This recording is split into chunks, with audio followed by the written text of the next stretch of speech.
मंगलाचरण। नमो अरिहंताणं नमो सिद्धाणं नमो आयिरीयाणं नमो उवध्यायाणं नमो लोये सवसाहुणं मोक्षमार्गस्य नेतारं भेतारं कर्मभूभृताम् ज्ञातारं विश्वतत्त्वानां वन्दे तद्गुणलब्धये। मोक्ष शास्त्र प्रथम अध्याय का अध्ययन हम कर चुके हैं, जिसमें हमने विभिन्न विषयों को समझा था, और अब हमारा द्वितीय अध्याय प्रारंभ हुआ है। इसके भी हमने प्रथम से लेकर 7वें सूत्र का एक जो समूह है उसकी हमारी चर्चा यहाँ पर चल रही है। द्वितीय अध्याय के प्रारंभ में ही आचार्य ने जीव के असाधारण भावों की चर्चा की है। ऐसे भाव जो अन्य द्रव्यों में ना पाए जाकर मात्र जीव द्रव्य में पाए जाएं, उन्हें असाधारण भाव कहा गया है। ऐसे असाधारण भाव 5 प्रकार के हैं: औपशमिक, छायिक, छायोपशमिक, औदयिक और पारिणामिक भाव। ये 5 भावों की चर्चा विस्तार से एक एक सूत्र के माध्यम से आचार्य ने यहाँ पर दी है। तो प्रथम सूत्र में 5 भावों के नाम बताए हैं।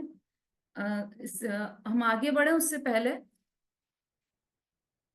जो प्रथम 7 समूहों का 7 सूत्रों का जो समूह है, वह यदि किसी को याद है तो वो बिना देखे बोले, और यदि याद नहीं है तो फिर हम जो देख कर पढ़ सकते हैं उनसे बुलवाएंगे। पहले जो जिन्हें याद है वो हैंड रेस कीजिए। सुषमा जी। जय जिनेन्द्र दीदी। औपशमिक छायिको भावो मिश्रश्चे जीवस्य स्वेतत्व मोदैक पारिणामिकौश्च द्विनवाष्टादशेक विंशति त्रिभेदा यथाक्रमम् सम्यक्त्व चारित्रे ज्ञान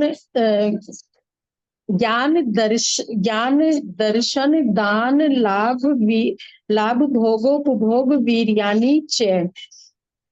और ज्ञान दर्शन लब्धिश्च चतुष त्रे पंचभेदा सम्यक्त्व चारित्र संयमाश्च गति कषाय लिंग लेश्या मिथ्या दर्शना ज्ञान संयमा सिद्ध ज्ञान संयता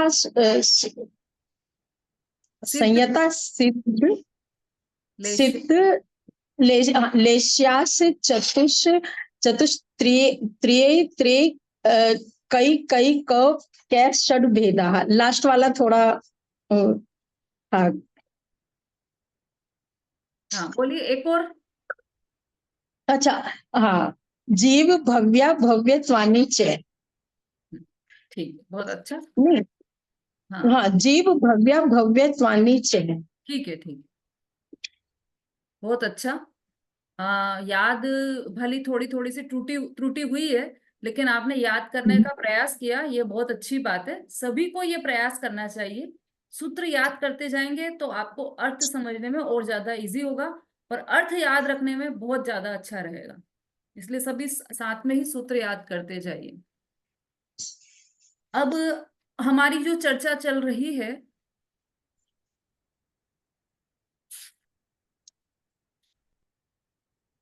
जो प्रथम सूत्र है हमारा, औपशमिक छायिको भावो मिश्रश्च जीवस्व सतत्व मोदैक जीवस्य स्वतत्व मोदैक पारिणामिको च।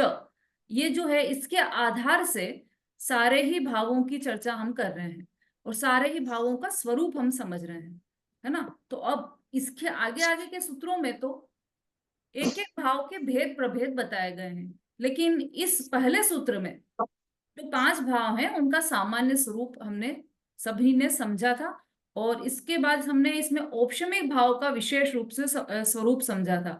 इसके बाद दूसरे सूत्र में औपशमिक भाव के जो भेद हैं, सम्यक्त्व चारित्र्य, तो औपशमिक सम्यक्त्व और औपशमिक चारित्र्य, इस तरह से हमने दो भेद देखे, उसकी चर्चा हमारी अभी चल रही है। और औपशमिक भाव क्या है वह भी हमने देखा। लेकिन इससे पहले कुछ जरूरी पॉइंट्स जो इन 5 भावों के संदर्भ में है, हमें याद रखने योग्य हैं, वो आप पहले उनको हम समझ लेते हैं। आप चाहें तो लिख भी सकते हैं उन पॉइंट्स को, और लिखने से ज्यादा समझना आवश्यक है, मतलब समझ कर लिखें तो बहुत अच्छी बात है। या फिर लिख कर समझ लें, एक ही बात है। तो लिखवा दीजिए। हाँ, पहले लिख लीजिए, फिर अपन उसको एक एक करके समझेंगे। हम्म।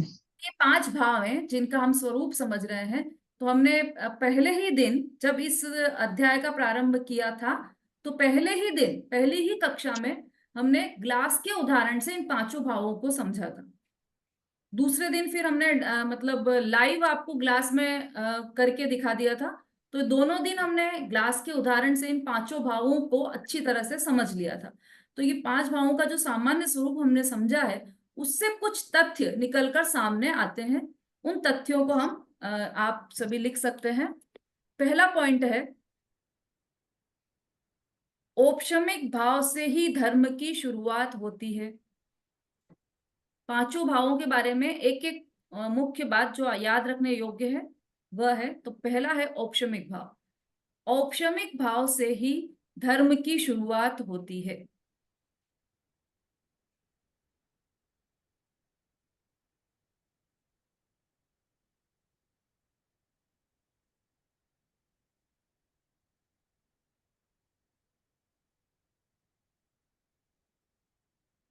दूसरा पॉइंट लिखिए, क्षायिक भाव से धर्म की पूर्णता होती है।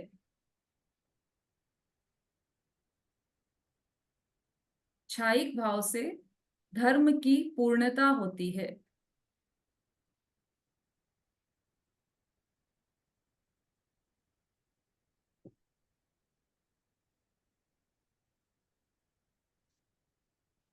हाँ विशु जी, लिख पा रहे हैं? क्या लिखा दूसरा पॉइंट?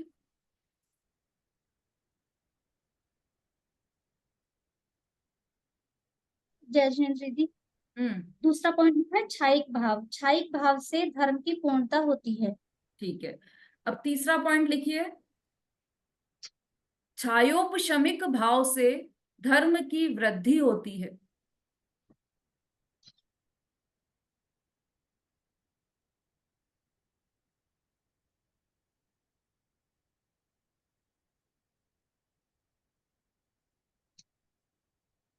छायोपशमिक भाव से धर्म की वृद्धि होती है। अनुज जी भाई साहब लिखते जाइएगा, इंपॉर्टेंट पॉइंट्स हैं ये सारे जो अपन लिख रहे हैं अभी, बहुत इंपॉर्टेंट हैं। इन भावों को समझने के लिए भी इंपॉर्टेंट है, हमारे जीवन के लिए भी बहुत इंपॉर्टेंट है। हमारे जो मोक्ष मार्ग के साधक हैं ये पॉइंट्स, इसलिए ये महत्वपूर्ण पॉइंट है। तीसरा हमने छायोपशमिक भाव के लिए लिखा कि छायोपशमिक भाव से धर्म की वृद्धि होती है। चौथा कौन सा भाव है सुषमा जी? दीदी औदयिक। हाँ, तो औदेय भाव सभी संसारियों को होता है। ये सारे पॉइंट्स इन भावों की विशेषताएं हैं। औदैहिक भाव से, औदैहिक भाव सभी संसारियों को होता है।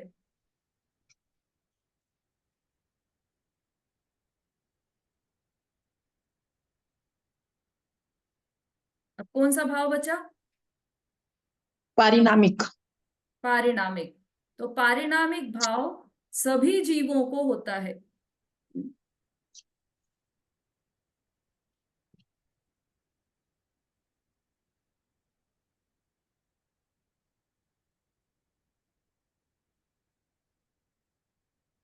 पारिणामिक भाव सभी जीवों को होता है।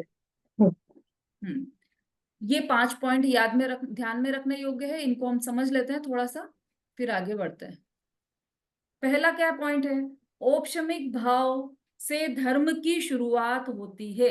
ये तो हम कल अच्छे से समझ गए, कल हमने औपशमिक भाव का विषय लिया था ना, तो उसमें हमें समझ में आ गया था कि औपशमिक भाव से ही धर्म की शुरुआत होती है। मतलब तीन लोक तीन काल में जब भी जीव को कभी धर्म की शुरुआत होगी तो इस औपशमिक भाव के द्वारा ही होगी। सर्वप्रथम यदि कोई सम्यक्त्व होगा तो औपशमिक सम्यक्त्व ही होगा। तो इसलिए धर्म के मार्ग का प्रारंभ इस औपशमिक भाव से होता है। तो औपशमिक भाव से ही धर्म की शुरुआत होती है ना। देखो, अभी अपन औपशमिक सम्यक्त्व तो समझेंगे, लेकिन ये बात ध्यान में रखिए कि सम्यक्त्व तीन प्रकार का होता है। औपशमिक सम्यक्त्व, छायिक सम्यक्त्व और छायोपशमिक सम्यक्त्व।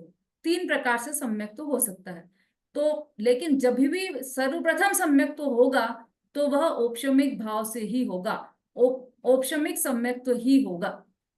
इसलिए ऐसा कहा कि धर्म की शुरुआत, धर्म का प्रारंभ इसी भाव से होता है।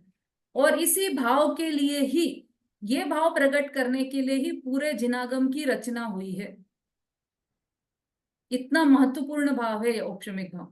पूरे जिनागम की रचना किस लिए की गई है कि जीव को एक बार बस, भाई आचार्य होते हैं, कुंद कुंद आचार्य विदेह क्षेत्र गए, है ना, और फिर वहां से सिमंदर भगवान की दिव्य ध्वनि सुनी उन्होंने, 7 दिन वहां पर रहे और वापस लौटकर उन्होंने परमागम की रचना की, समयसार की रचना की, परमागम की रचना की कुंद कुंदाचार्य देव ने। क्या जरूरत थी उनको ये ग्रंथों की रचना करने की।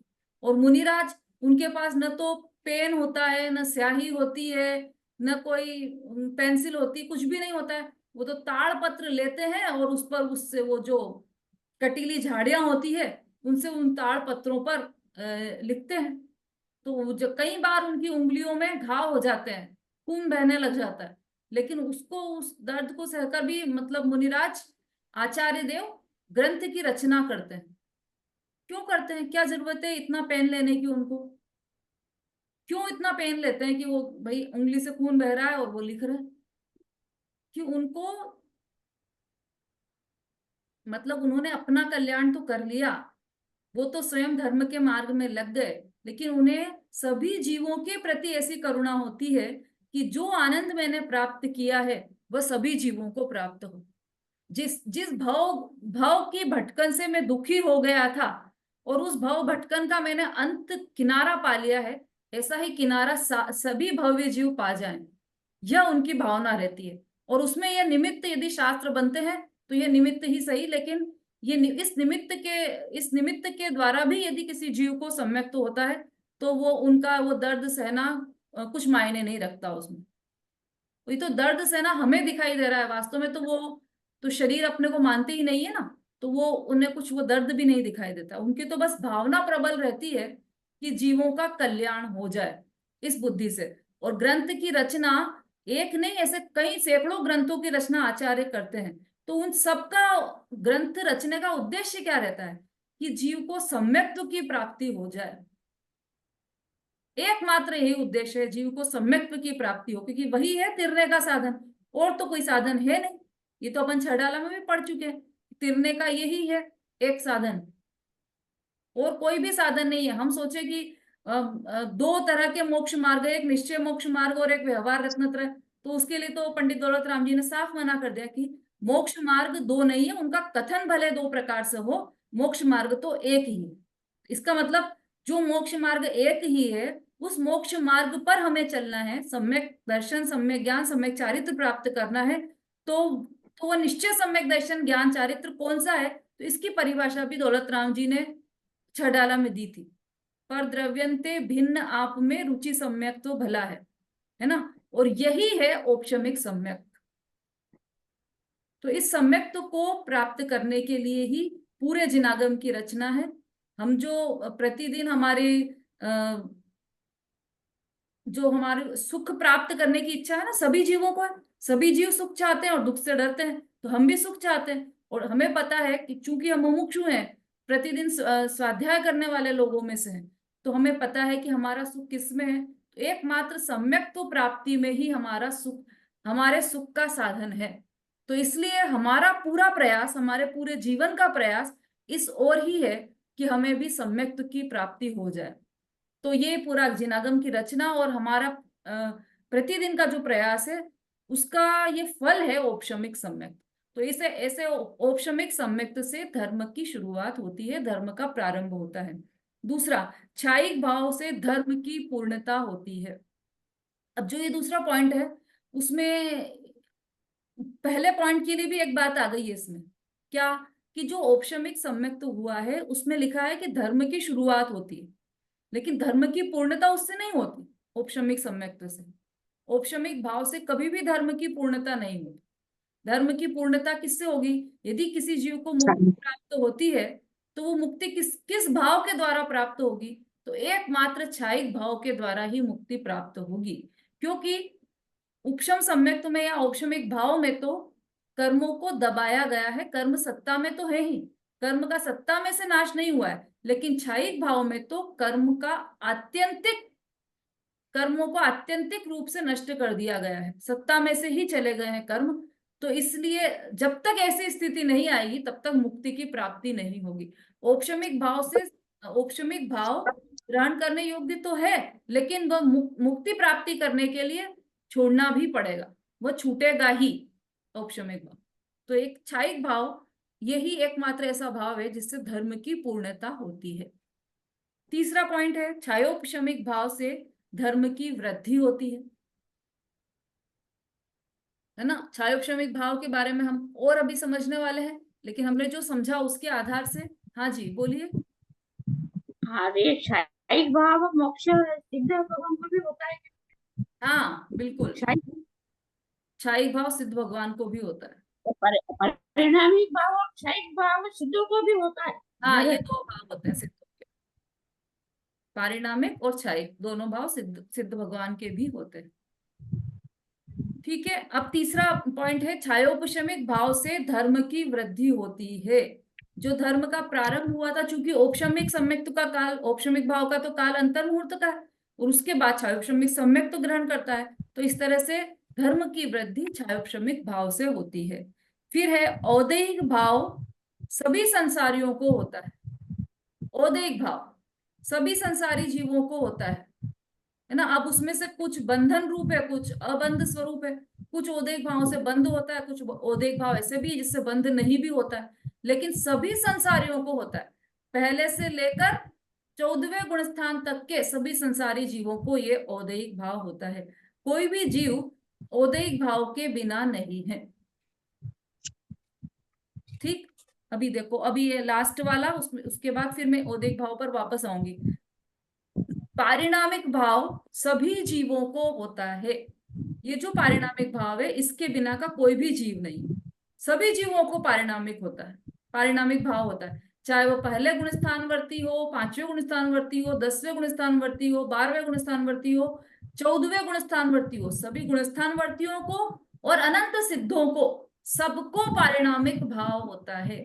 चाहे वो निगोद में हो, चाहे संसार में हो, मतलब मनुष्य गति में हो, देव गति में हो, किसी भी गति में हो, चाहे पंचम गति में हो, गति से मुक्त हो गए हो, तब भी पारिणामिक भाव हमेशा ही रहता है। ये ध्रुव भाव है, हमेशा टिका रहने वाला भाव है। इसका एक तरीके से और बोला जाता है कि जो ये पांचवा भाव है वह द्रव्य रूप से है और बाकी सब चारों भाव पर्याय रूप से है। ठीक है, और एक पारिणामिक भाव का देखो, इसमें एक विशेष बात यह है कि पारिणामिक भाव सभी जीवों को होता है, ये तो हमने लिखा है, लेकिन वास्तव में पारिणामिक भाव सभी द्रव्यों का होता है। सभी द्रव्यों का अपना अपना पारिणामिक भाव होता है।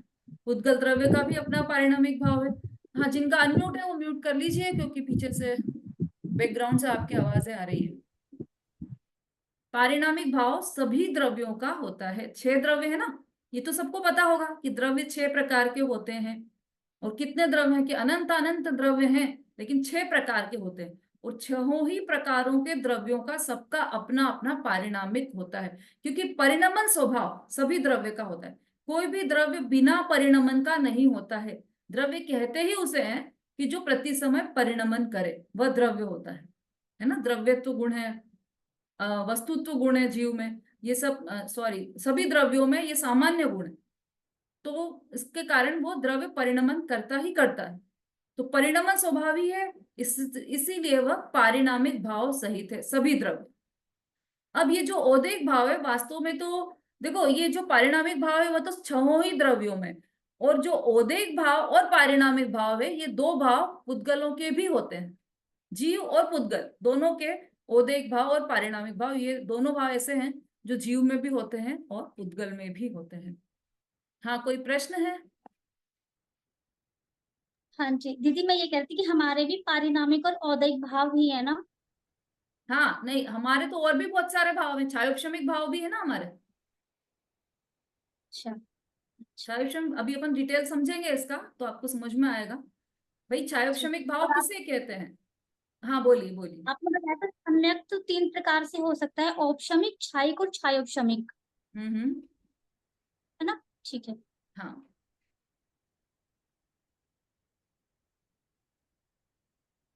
तो इस तरह से हमने देखा कि ये 5 प्रकार के भावों की जो हम चर्चा कर रहे हैं उसमें ये 5 प्रकार के पॉइंट्स निकल कर आते हैं जो बिल्कुल याद रखने योग्य हैं, अपनी स्मृति में बिठाने। जैगमैन दीदी, हाँ जी, मंजू जी बोल। दीदी पुद्गल के भी पारिणामिक भाव हैं? छहों द्रव्यों के अच्छा। पारिणामिक भाव का शाब्दिक अर्थ करेंगे हम, तो जो परिणमन करे वह पारिणामिक भाव। तो परिणमन किस द्रव्य का नहीं होता? परिणमन तो सभी द्रव्यों का होता है, तो इसलिए वह पारिणामिक भाव सभी द्रव्यों में लागू होता है, छहों ही द्रव्यों में। हाँ, सरिता जी बोलिए। जैसे दीदी दीदी जैसे ये पांचों भाव है ना, तो अभी हम्म अपन जीव अपेक्षा से समझ रहे थे कि जीव अपेक्षा से है ना। हम्म। लेकिन आपने पारिणामिक भाव बोला कि 6 द्रव्यों का होता है, तो थोड़ा कंफ्यूज हो गए। वो तो एक, देखो, एक समझने योग्य बात है कि पारिणामिक भाव 6 द्रव्यों में लागू पड़ता है, सभी के अपने अपने पारिणामिक भाव हैं। क्योंकि द्रव्य मात्र, जैसे द्रव्य, भाई द्रव्य किसे कहते हैं? गुणों के गुणों समूह के को सब द्रव्य कहते हैं, है ना। तो और गुण पर्यायवत द्रव्यम, अभी इसी तत्वार सूत्र में ही आने वाली है वो चर्चा। गुण पर्यायवत द्रव्यम, तो जो द्रव्य है उसमें गुण भी है और पर्याय भी है। तो हर प्रत्येक द्रव्य में गुण भी है और पर्याय भी। तो पर्याय है ना, छहों द्रव्यों में पर्याय है, तो पर्याय के कारण वो परिणमन तो चल रहा है उसमें, इसलिए। और वो जो गुणों का पिंड है वो द्रव्य है, तो द्रव्य है, जो द्रव्य है वो पारिणामिक भाव है उस द्रव्य का। जैसे जीव का पारिणामिक भाव है, जीव में भी मतलब द्रव्य, गुण और पर्याय 3 चीजें हैं। तो गुण तो है अनंत अनंत गुण, और उसी गुणों के पिंड को कहते हैं द्रव्य, और उन गुणों का जो परिणमन चल रहा है उसे कहते हैं पर्याय। तो ये किस द्रव्य में नहीं हो रहा है? तो सभी द्रव्यों में हो रहा है, सभी द्रव्यों में अनंत गुण है और अनंत गुणों का परिणमन भी चल रहा है, और परिणमन चलते हुए भी वह द्रव्य स्थिर भी है। तो वो जो द्रव्य है वह पारिणामिक भाव हुआ। जो चीज स्थिर है ना, अब जैसो आप ये समझ लो, ये मोबाइल है, ठीक है, बॉक्स है, मोबाइल कुछ भी समझ लीजिए इसको। ये चीज है, इसको एक द्रव्य मान लो हम, यदि पुद्गल द्रव्य मान लेते हैं इसको पूरे को, है तो अनंत परमाणु, इसमें अनंत द्रव्य है, लेकिन आप इसको एक मान लो उदाहरण के लिए, तो ये एक द्रव्य है। अब इस द्रव्य में परिणमन हो रहा है या नहीं? कि प्रति समय परिणमन हो रहा है, तभी तो ये अभी आज ब्लू कलर है, धीरे धीरे धीरे करके डल कलर हो जाएगा इसका, हमें भले दिखेगा बाद में, लेकिन प्रति समय परिणमन हो रहा है। ठीक, तो पर्याय है, द्रव्य है और गुण है इसमें। इसमें जो गुण है अंदर, इसका जो स्पर्श, रस, गंध, वर्ण, ऐसे जो गुण है इसमें, वो इसमें यथावत बने हुए हैं। पर्याय का प्रति समय चेंज हो रही पर्याय, और वो जो गुणों का पिंड द्रव्य है वो पारिणामिक भाव है पुद्गल द्रव्य का। मतलब प्रत्येक द्रव्य को यदि हम एक सेंटेंस में बोले तो परमानेंसी विथ चेंज, स्थिर, चेंज होते, परिणमन होते हुए भी स्थिर रहना, ये प्रत्येक द्रव्य की विशेषता होती है। तो जो उसकी परिणमन है वो पर्याय है, और जो उसका स्थिर रहनापना है वह पारिणामिक भाव है। समझ में आया सरिता जी? जी दीदी। हाँ, आरती जी बोलिए। दीदी मेरे को ये सही है, मतलब पुद्गल में औदिक भाव कैसे होंगे? हाँ अपेक्षित था प्रश्न, मुझे लग ही रहा था कि अभी तक ये प्रश्न आया क्यों नहीं।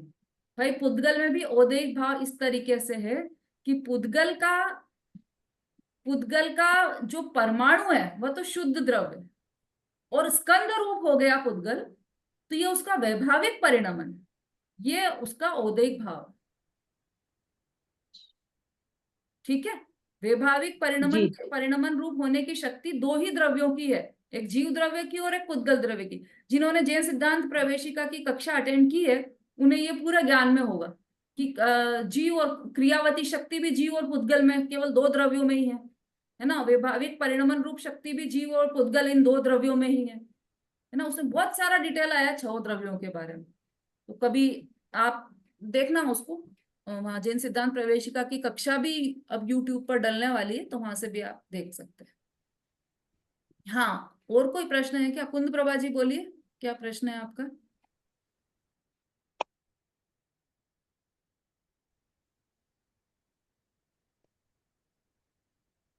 हाँ बोलिए संगीता जी। जय जैन दीदी, वो औदैहिक भाव वाला मुझे अभी समझ में नहीं आया अच्छे से कि औदैहिक भाव में कैसे होगा।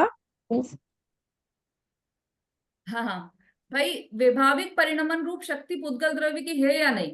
वो पुद्गल द्रव्य स्कंद रूप भी हो जाता है ना, परमाणु रूप भी रहता है और स्कंद रूप भी हो जाता है। अब वो जैसे अपन बोलते हैं ना कि मतलब औदैहिक भाव है, अपने साथ कुछ भी घटित होता है तो अपन कहते हैं ये औदैहिक भाव है, तो इसके कारण ऐसा होता है, तो वो अपने जीव के साथ होता है मीन्स मतलब फिर वो पुद्गल में भी कैसे घटित करेंगे। जल के साथ भी तो बहुत होता है। ग्लास टूट गया, ग्लास जुड़ गया, कोई कोई चीज फूट गई, रोटी जल गई, ये सब पुद्गल का परिणमन चल रहा है ना। अच्छा अच्छा, तो ये उसका औदैहिक भाव हुआ। ये उसका होता ही।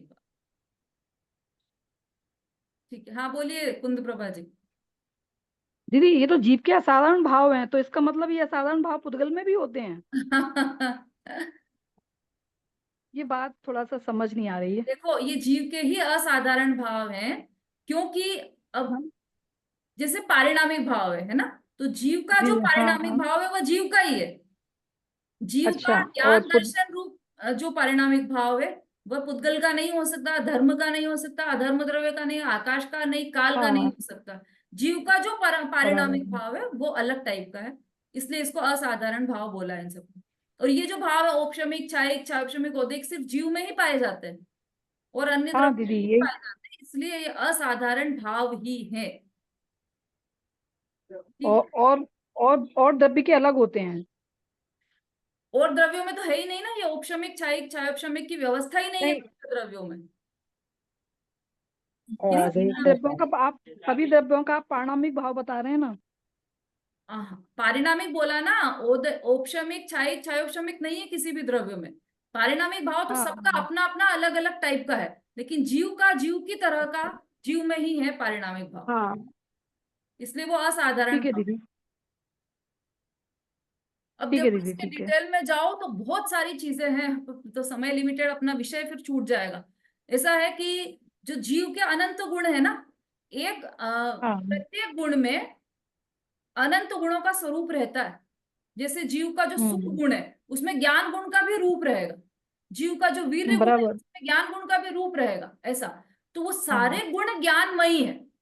तो वो जो बराबर बराबर। जो पिंड है, पारिणामिक भाव है जीव का जो, वो पूरा ज्ञानमयी है। ऐसा ज्ञानमयी किसी का भी नहीं है पारिणामिक भाव, न पुद्गल का, धर्म अधर्म का किसी का भी नहीं। तो जीव का हाँ असाधारण ही है यह पारिणामिक भाव।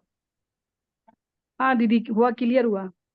हाँ ठीक है, हाँ बोलिए शोभा जी।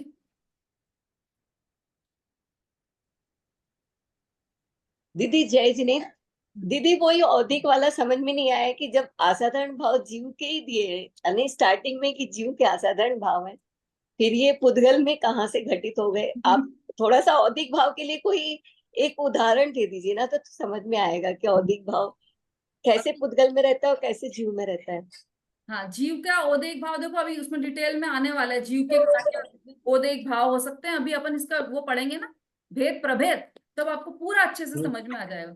और ये जो दूसरे द्रव्यों की बात की है, वो तो एक बात है कि इसमें उस तरह का है, लेकिन जीव जैसा नहीं है ना औदैहिक भाव उसमें। जीव के औदैहिक भाव कैसे होंगे? हंसना, रोना, कषाय करना, राग द्वेष करना, तो ये राग द्वेष किसी में होगा क्या? इसको अपन कितना मारेंगे तो ये रोने लगेगा, कितना मारेंगे तो ये दुख का अनुभव करने लगेगा कि नहीं, ये सुख दुख का अनुभव नहीं करता, इसके वैसे परिणाम नहीं है, ये पुद्गल द्रव्य है, तो इसके औदैहिक भाव स्कंध रूप है। शोभा जी, आ रहा है समझ में?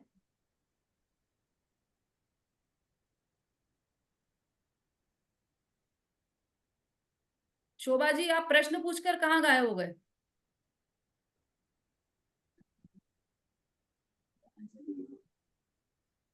नहीं तो थोड़ा उपयोग इधर रखना पड़ेगा, तब ये समझ में आएगा। चलिए अब अपन आगे बढ़ते हैं, है ना। हाँ सुलेखा जी, अभी लास्ट में फिर से लेते हैं आपका प्रश्न। तो इस तरह से हमने देखा कि पांचों भावों में एक एक भाव की अपनी अलग अलग विशेषता है, ठीक है। अब हमने चूंकि कल औपशमिक भाव की बात की थी, तो वो आपको सबको समझ में आ गया होगा औपशमिक भाव कैसा होता है। ये जो हमने विशेषताएं लिखी है 5, इनको अगर एक दूसरे तरीके से और संक्षिप्त रूप में आप लिखना चाहें तो लिख सकते हैं। औपशमिक भाव से धर्म की शुरुआत, मतलब एक एक सेंटेंस में समझ लीजिए आप इसको, और शॉर्ट करना चाहें तो।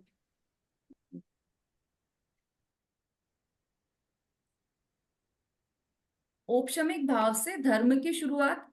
दूसरा लिखिए, धर्म की वृद्धि छायोपशमिक भाव, या पहले ही लिख लीजिए धर्म की पूर्णता छायिक भाव, धर्म की वृद्धि छायोपशमिक भाव,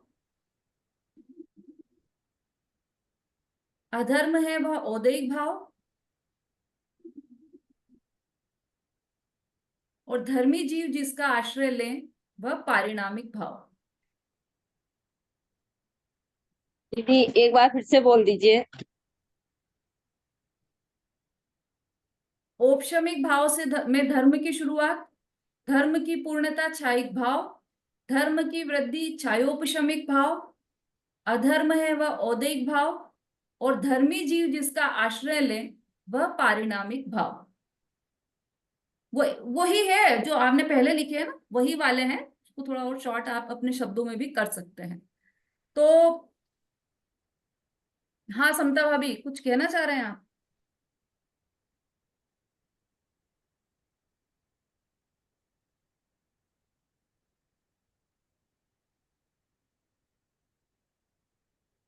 चलिए आप अपने शब्दों में भी उसको लिख सकते हैं। तो इस तरह से हमने देखा, ये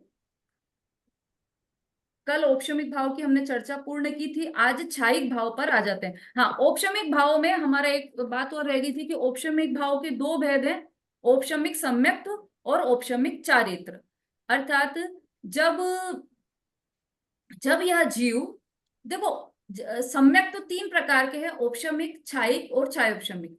तो ये तीनों ही सम्यक तो किसके आश्रय से होंगे? पंचम भाव के आश्रय से। पंचम भाव कौन सा है? पारिणामिक भाव के आश्रय से ही सम्यक तो प्रकट होगा, उसके बिना सम्यक तो प्रकट नहीं होगा। मूल ध्यान में रखने योग्य बात तो यह है, मतलब जो हमें ग्रहण करना है वो बात तो यह है कि ये जो औपशमिक भाव, जो हम भावों की चर्चा कर रहे हैं, वो सिर्फ इसलिए नहीं है कि हमारे दिमाग की एक्सरसाइज हो।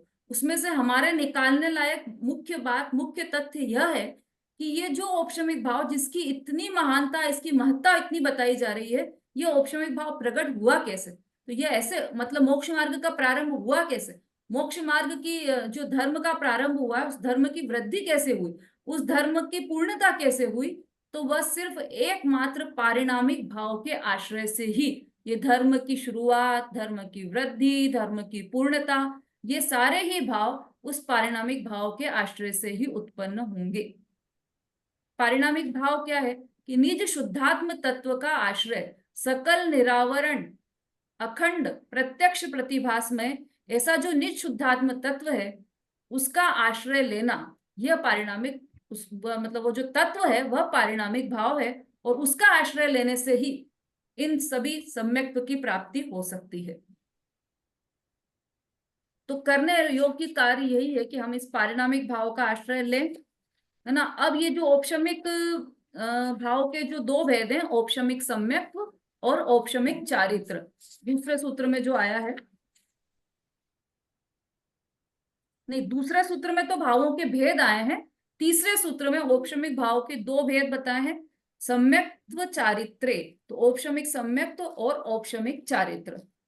अब इसका सामान्य अर्थ है औपशमिक सम्यक्त्व और औपशमिक चारित्र, इस प्रकार औपशमिक भाव के दो भेद हैं। हाँ, अब ये पढ़िए, जिसके पास, मंजू जी पढ़िए इसकी टीका।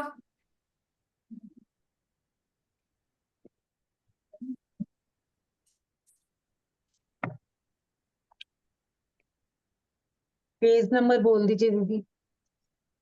187।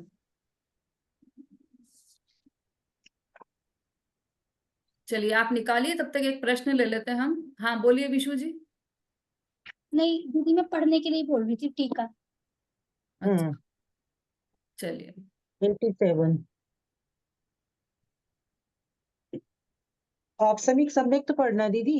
हाँ, औपसमिक सम्यक्त, जब जीव के अपने सत्य पुरुषार्थ से औपसमिक सम्यक्त प्रकट होता है, तब जड़ कर्मों के साथ निमित्त नैमित्तिक संबंध ऐसा है कि वे मिथ्यात्व कर्म का और अनंतानुबंधी क्रोधमान माया और लोभ का स्वयं उपशम हो जाता है।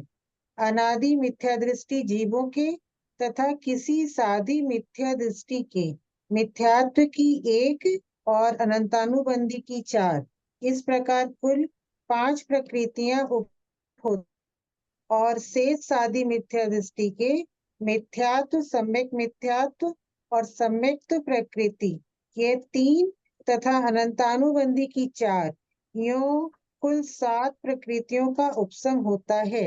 जीव के इस भाव को औपसमिक सम्यक्त कहा जाता है।